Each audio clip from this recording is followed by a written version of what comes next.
Hello guys! Hello para to sa lahat ng Gemini.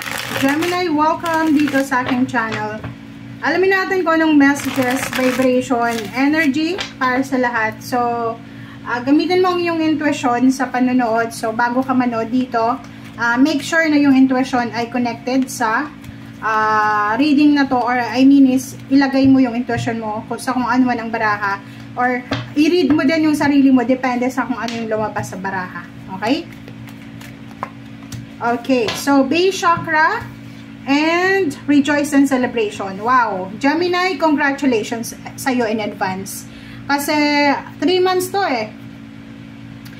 July, August, September. Kung ano man ang gagawin mo ngayon, it's either magte-take ka ng board exam, magte-take ka ng entrance exam, physical health exam, or anything na base kasi siya eh. Siya yung magiging foundation mo eh. Like for example yun, board exam, eto yung foundation mo talaga eh. Kung ano yung darating sa'yo, or kung ano yung gagawin mo, ay possible siya na makakatulong sa'yo para umunlad ka, diba? So, dito sinasabi ng baraha sa'yo na yung base chakra na to, this one is the one na talagang parang stepping stone mo, okay?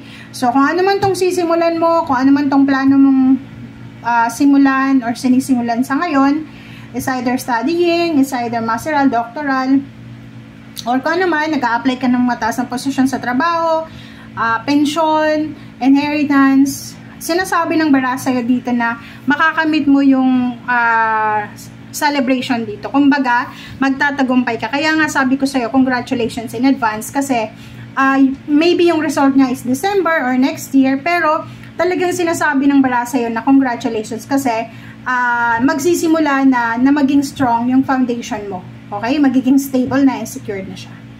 Okay. Thank you. Gemini. Alright. Hangman and the Chariot. Nakikita ko sa'yo dito, mayroong mga Gemini na siguro for the next 3 months, July, August, September, kung ano man na plano mo, mag-travel, lumipat ng bahay, lumipat ng company, lumipat ng bansa, pwedeng hindi siya matuloy. Okay?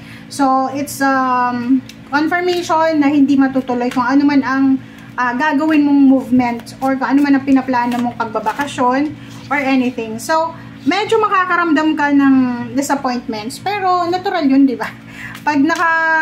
Pag nakaplano na tapos hindi natutuloy, talagang madidisappoint ka. But don't worry, kasi alam mo, pag may mga bagay-bagay sitwasyon na hindi natutuloy, ibig sabihin, hindi yan para sa'yo sa ngayon.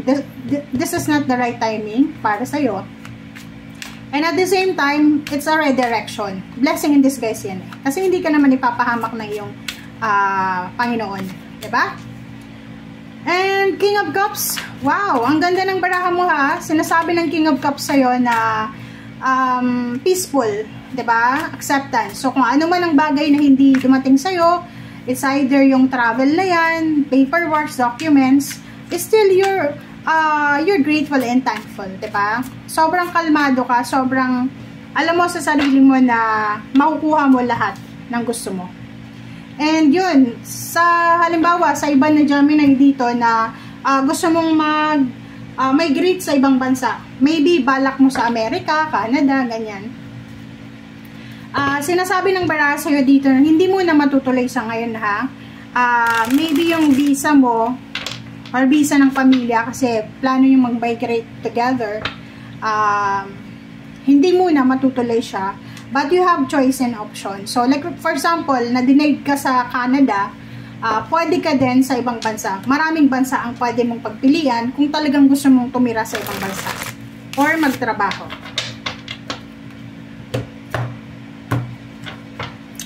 Alright. Hangman. Hangman, Princess of Wands, o diba?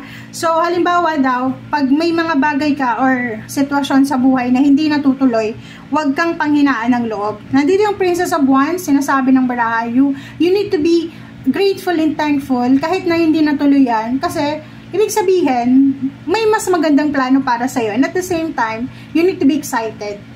Normal sa atin yun, diba? Pag disappointed tayo, nawawalan tayo ng interest.